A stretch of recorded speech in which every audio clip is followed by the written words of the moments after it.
Good morning students, welcome to the class. Last class में हमने बात की थी कार्नो इंजन के बारे में और उसकी दक्षता हमें देखनी है। सो एफिशिएंसी ऑफ कार्नो इंजन क्या होगी? दक्षता, जिसे ईटा से रिप्रेजेंट करेंगे। ईटा क्या होगा?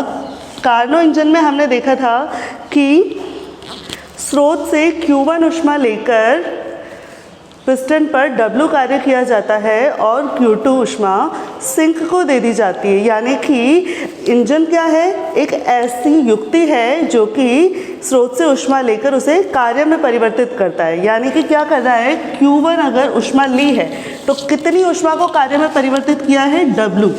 तो ये क्या हो जाएगी? कार्नो इंजन की दक्षता हो जाएगी। W हमने देखा था, हमें मिला था 2.303 RT log 10 बेस पर VB ओवर VA। T नहीं, यहाँ पर T1 माइनस T2 है क्योंकि ये कार्य है, ठीक है। और ऊष्मा हमें मिली थी 2.303 T1 ताप पर ऊष्मा ली जाती है log 10 बेस पर VB ओवर VA, ये हमें मिला था, ठीक है। यानी कि यहाँ से क्या रह जाएगा? ये सब कैंसिल हो जाएगा और क्या रह जाएगा? T1 minus T2 over T1। और इसे क्या लिखा जा सकता है? 1 माइनस T2 ओवर T1। ये हमें मिलती है कार्नोट इंजन की दक्षता, एक साइकिल की दक्षता। इसे 100 से गुणा करूँ तो इसे मैं परसेंट में लिख सकती हूँ। ये हुई कार्नो इंजन की दक्षता। तो कार्नो इंजन की दक्षता के फॉर्मूले से हमें क्या समझने को मिलता है कि दक्षता किस पर डिपेंड नहीं कर रही है?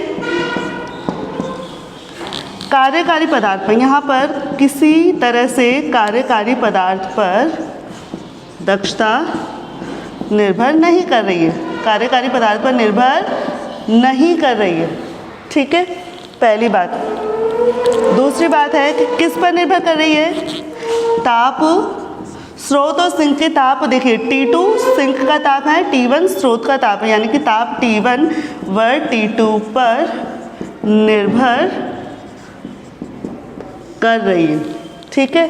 साथ में हम क्या देख सकते हैं इस फॉर्मूला से? देखिए जैसे जैसे T1 माइनस T2 का अंतर बढ़ता जाएगा, यानी कि स्रोत का ताप बहुत अधिक रखा जाए और सिंक का ताप बहुत कम रखा जाए, तो इंजन की दक्षता कैसी होगी?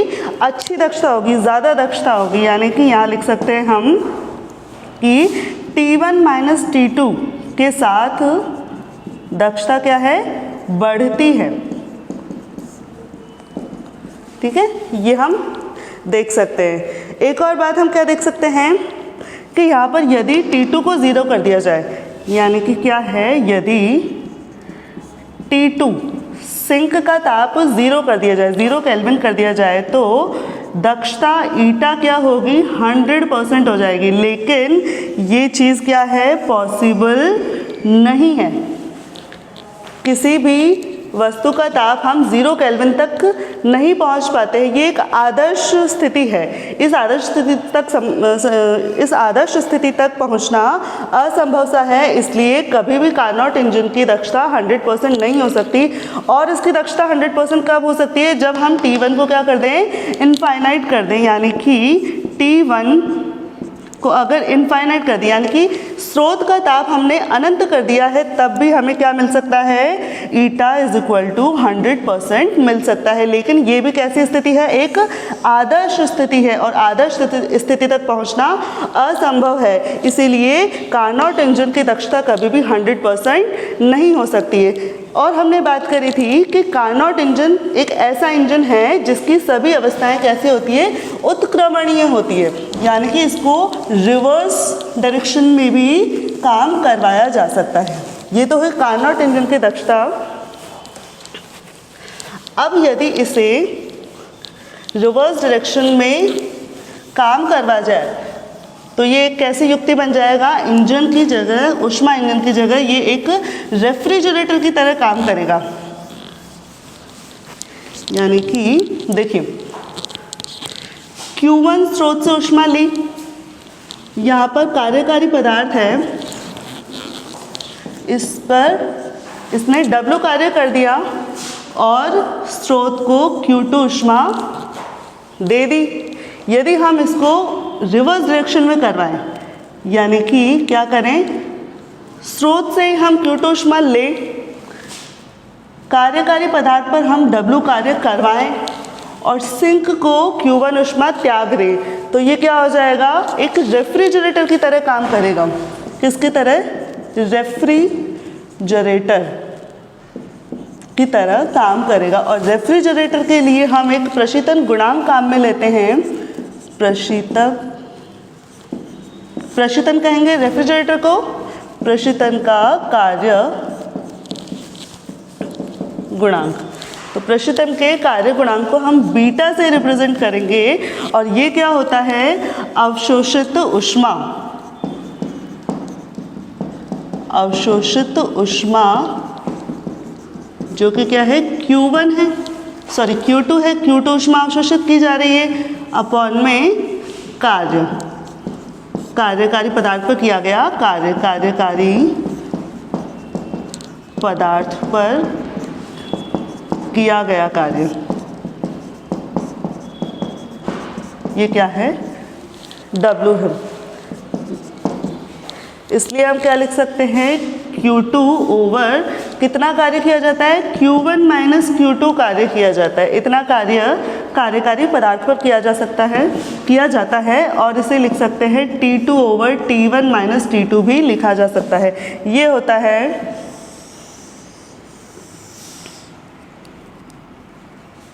प्रशीतक का कार्य गुणांक।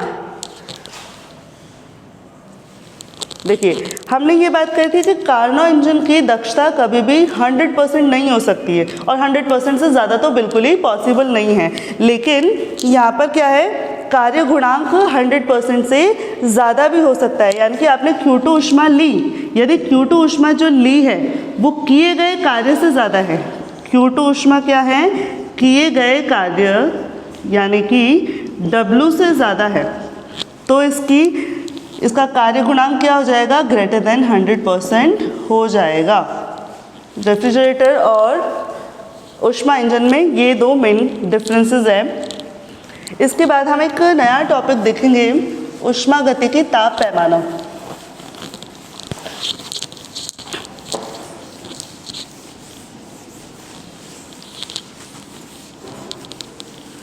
देखिए, किसी भी वस्तु के ताप को मापने के लिए हमारे पास कई तरह के तापमापी उपलब्ध हैं, जिनमें से कुछ एक हम जानते हैं। पारा तापमापी तो हम सभी ने देखा ही है, पारा तापमापी देखा है, जिसमें क्या भरा होता है, पारा भरा होता है। गैस तापमापी होता है जिसमें कोई भी गैस भरी होती है। इस तरह से प्रतिरोध तापमापी भी होता है, जिसमें एक वायर होता है जिसका प्रतिरोध ताप के साथ परिवर्तित होता है। उससे हम प्रतिरोध की सहायता से हम ताप का मापन करते हैं। ठीक है, तो होता क्या है कि तापमापी जो है, पारा तापमापी देखते हैं सबसे पहले। उसमें क्या होगा, पारा होगा।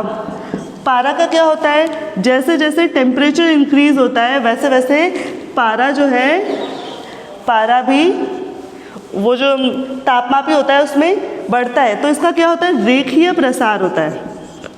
रेखीय प्रसार होता है किसका, पारे का होता है।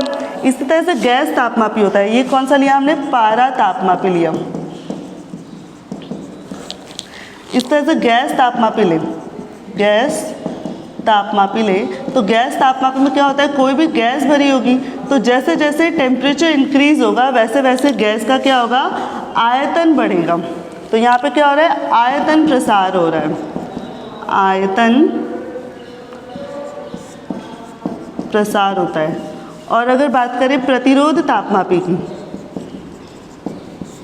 प्रतिरोध तापमापी, तो प्रतिरोध तापमापी में क्या होता है, जैसे जैसे टेम्परेचर इंक्रीज होता है वैसे वैसे इसका प्रतिरोध भी बढ़ता है। तो इस सबसे ताप की गणना कैसे की जाती है कि उसमें तापमापी में जो भी पदार्थ भरा हुआ है, जो भी पदार्थ भरा हुआ है उस पदार्थ पर निर्भर करता है, ताप क्या है उस पदार्थ पर निर्भर करता है। इसीलिए जब हम किसी वस्तु का तापमान पहले पारा तापमापी से मापें, फिर गैस तापमापी से मापें और फिर प्रतिरोध तापमापी से मापें तो कुछ ना कुछ डिफरेंस रह जाएगा, एक समान मान प्राप्त हमें नहीं होगा। इसका मतलब क्या है कि हमें एक ऐसे सुग्राही तापमापी की आवश्यकता है जिससे कि हमें एक सटीक तापमान मिल जाए, और वो क्या होना चाहिए, कार्यकारी पदार्थ पर निर्भर नहीं करना चाहिए। इसीलिए केल्विन के दिमाग में ये आया कि ऊष्मा इंजन जो है उसकी दक्षता ताप पर निर्भर करती है। ऊष्मा इंजन में जो भी कार्यकारी पदार्थ काम में लिया जाता है उस पर दक्षता निर्भर नहीं करती। तो यदि एक ऐसा तापमापी बनाया जाए जो कि केवल ताप पर निर्भर करे, कार्यकारी पदार्थ पर निर्भर नहीं करे, यानी कि कार्नोट इंजन की हेल्प से एक ऐसा तापमापी बनाया जाए जो कि ताप पर निर्भर करे, तो ऐसे तापमापी को हमने कहा ऊष्मागतिकी ताप पैमाना।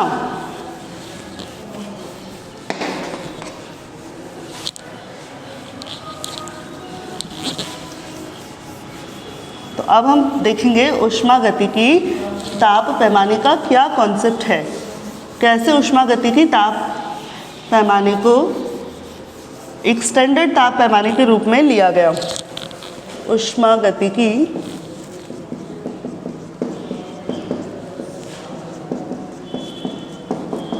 ताप पैमाना।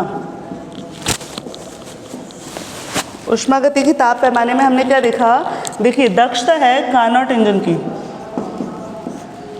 कार्नोट इंजन की दक्षता हमने ली ईटा। कार्नोट इंजन की दक्षता ईटा क्या है, 1 माइनस Q2/Q1 है।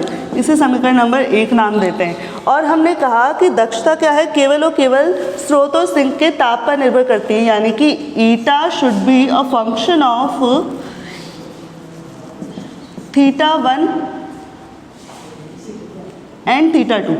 यदि दो तापों के बीच में कार्नोट इंजन काम करे तो इसका फंक्शन होना चाहिए, ठीक है। इसी तरह से अब इस इक्वेशन को, ये इक्वेशन नंबर 2 है, इसे इक्वेशन नंबर 1 में काम में लिया जाए तो Q2/Q1 को क्या लिखा जा सकता है, Q2/Q1 को लिखा जा सकता है 1 minus F θ 1 minus F θ 1 minus F θ 1 θ2, ये फंक्शन हो गया।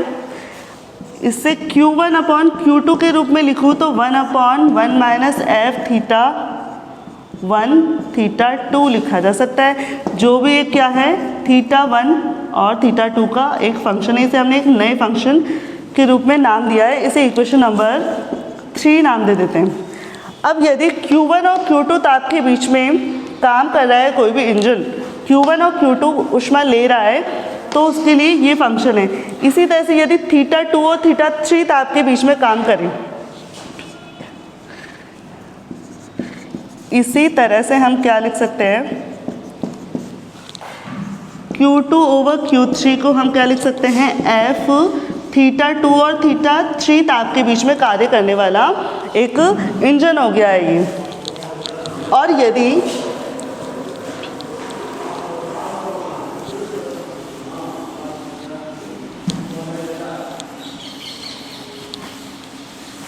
θ1 और θ3 ताप के बीच में काम करें, Q1/Q3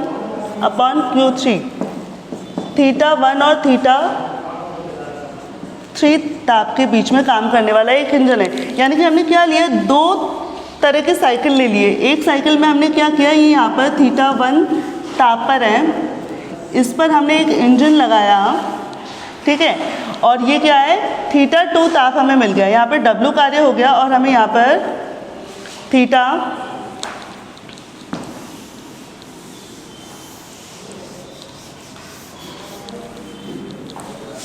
W1 कार्य किया और यहाँ पर हमें एक θ2 ताप मिल गया है, ठीक है। और इसी तरह से इसके बाद हमने 2 इंजन लगाए कुल मिला के हमने यहाँ पे, और हमें क्या है θ3 ताप मिल गया है। θ3 है, ये θ है, Q नहीं है, θ3 ताप मिल गया है। इसी तरह से हम क्या कर सकते हैं, सीधा θ1 ताप पर एक हमने सोर्स लिया है उस पर एक ही इंजन काम करता है और हमें क्या मिल जाता है, सीधा θ3 ताप मिल जाता है। एक तो हमने दो इंजन की हेल्प से किया और एक हमने एक ही इंजन की हेल्प से कर दिया है। ठीक है, तो इसका मतलब हम क्या लिख सकते हैं कि Q1/Q3 को मैं क्या लिख सकती हूँ, Q1/Q2 Q2/Q3 लिखा जा सकता है। ठीक है, कोई दिक्कत नहीं है। इक्वेशन नंबर 1 ये 2 और इसे इक्वेशन नंबर 3 ये इक्वेशन नंबर 4 हो गई। यानी कि Q1/Q3 को क्या लिखा जा सकता है, देखिए ये इक्वेशन नंबर 1 से हम लिख सकते हैं Fθ1 θ2 और इसे इक्वेशन नंबर 2 से लिखा जा सकता है Fθ2 एंड θ3। यानी कि यहाँ पर Q1 और Q3 केवल θ1 और θ2 ताप पर निर्भर करना चाहिए, लेकिन यहाँ पर हमें क्या दिखाई दे रहा है, θ2 ताप भी आ रहा है। θ1 और θ3 पर निर्भर करना चाहिए, लेकिन इधर θ2 भी आ रहा है। तो θ2 को हमें यहाँ से निकालना होगा और ये कब निकाला जा सकता है, यदि Fθi और θf के बीच में अगर काम करें। ठीक है, कोई भी इंजन अगर दो तापों के बीच में कार्य कर रहा हो तो ये फंक्शन इस तरह से होना चाहिए, Φθi/Φθ f, इस तरह का फंक्शन हो तो इसको θ2 को यहाँ से रिमूव किया जा सकता है। तो इसके लिए हम क्या करेंगे,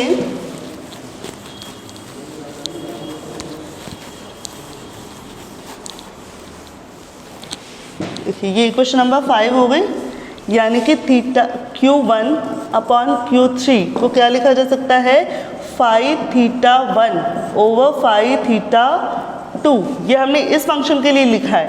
इसी तरह से इस फंक्शन के लिए लिखेंगे Φθ2/φ है ये Φθ3। दो तापों के लिए हो गया, यहाँ से ये कैंसिल हो जाएगा और Q1/Q3 क्या बच जाएगा, Φθ1/Φθ3 बच जाएगा। यहाँ पर केवल और केवल किस पर निर्भरता रह गई है, θ1 और θ3 पर निर्भरता रह गई है। दो तापों पर केवल निर्भरता रह गई है। अब केल्विन ने क्या प्रपोज किया कि यदि केल्विन ने प्रपोज किया कि इस Φθ, ये जो Φθ है ना, ये Φθ क्या है, एक थीटा का ही एक लीनियर फंक्शन है। मतलब थीटा की घात 1 के प्रोपोर्शनल है। यानी कि हम ये लिख सकते हैं कि Q1/Q3 should be equal to θ1/θ3, ये होना चाहिए। इसे केल्विन ने प्रपोज किया कि Φθ जो है थीटा का एक लीनियर फंक्शन है। यानी कि हम Q1 और Q3 के लिए ये रिलेशन आया, तो इसी तरह से हम Q1/Q2 के लिए भी लिख सकते हैं θ1/θ2। इसी तरह से Q2/Q3 के लिए भी लिख सकते हैं θ2/θ3। ये बताया। इस यहाँ से हमें क्या स्पष्ट हो रहा है कि दो ताप जो भी है, दो तापों का रेशियो जो है किस किस के बराबर है, ली गई स्रोत से ली गई ऊष्मा और सिंक को दी गई ऊष्मा दोनों के रेशियो के बराबर है। किसी भी तरह से ये जो ताप है कार्यकारी पदार्थ पर निर्भर नहीं कर रहा है। यही ऊष्मा गतिकी पैमाने का एक सिद्धांत है। इसीलिए दक्षता को भी क्या लिखा जा सकता है, दक्षता ईटा को लिखा जा सकता है 1 Q2/Q1 था ना, इसीलिए हम इसको लिख सकते हैं 1 T2/T1 लिख सकते हैं। ये कार्नो इंजन की दक्षता हो गई है। ठीक है, आज के लिए बस इतना ही। आगे हम देखेंगे नेक्स्ट क्लास में। Thank you.